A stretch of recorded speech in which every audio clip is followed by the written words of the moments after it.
पुचका। आज मुझे पूरे 2 हफ्ते हो गए थे नासिक में आए हुए अपने छोटे से कुनबे से निकलकर। बारिश का मौसम था। मैं बड़बड़ाए जा रहा था, ये बारिश को भी अभी ही आना था। और एक तो ये बस कभी टाइम पे नहीं मिलती। मैं बस स्टैंड के अंदर वाले जगह में जाके खड़ा हो गया। मैंने देखा सामने गोलगप्पे के ठेले पर एक बूढ़ी महिला गोलगप्पों का लुत्फ उठा रही थी। मैं देखकर उनकी मासूमियत पे जरा मुस्कुरा दिया और उनकी ये आदत मुझे काफी आकर्षित भी लगी। जिंदगी को यूं निडर होके चखना सबके बस की बात कहाँ। मेरे बगल से एक प्रेमी जोड़े हाथों में हाथ डाले गुजरने लगे। मैं सोच रहा था, एक मौसम अनेक नजरिया। मुझे तो कीचड़ के अलावा कुछ नजर ही नहीं आता। अरे छोड़ो प्यार व्यार की फिजूल बातों को, मैंने खुद से ही बोला। लो बस भी आ गई। अगले दिन फिर वही दिनचर्या। ठीक 6:30 बजे रोज मुझे वो बूढ़ी महिला दिखती थी, वही गोलगप्पे खाते हुए। मैंने गोलगप्पे से किसी का इतना लगाव आज तक नहीं देखा, वो भी इस उम्र में। नहीं, मैं जज बिल्कुल नहीं कर रहा था।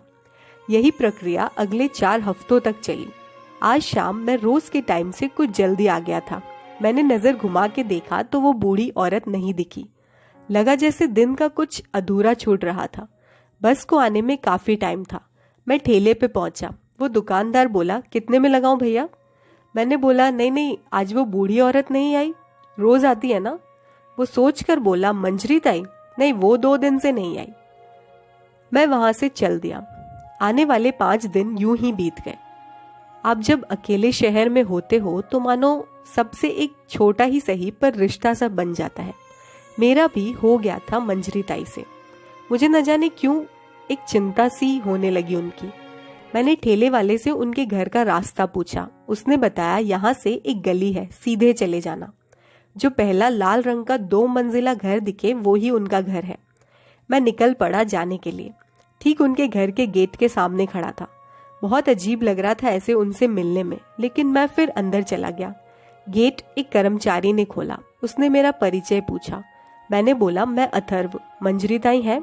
उसने अंदर आने का इशारा किया। मैं उनके कमरे में पहुंचा। देखा तो वो पलंग पे लेटी थी, बाजू में एक नर्स भी थी। उनने मेरी तरफ देखा। मैं बोला, वो मैं आपको रोज देखता था गोलगप्पे के वहां, तो आप दिखी नहीं तो मैं यहाँ चला आया, मैंने झिझकते हुए कहा। वो हल्का मुस्कुराई। इसी बात पे नर्स सख्ती दिखाते हुए बोली, ताई ये मैं आपको आखिरी बार समझा रही हूँ, ये सब खाना आपके सेहत के लिए अच्छा नहीं है। इस बात पे वो बच्चों जैसी हंस दी। फिर क्या, मैं अगले दिन फिर उनसे मिलने चला गया। उनका अपनापन खींच लाता था वहां। वो थोड़ा अच्छा महसूस कर रही थी कल से। वो गोपाल को 2 कप चाय बनाने के लिए बोल आई थी। मैंने पूछा, आप अकेले रहती हैं इतने बड़े घर में?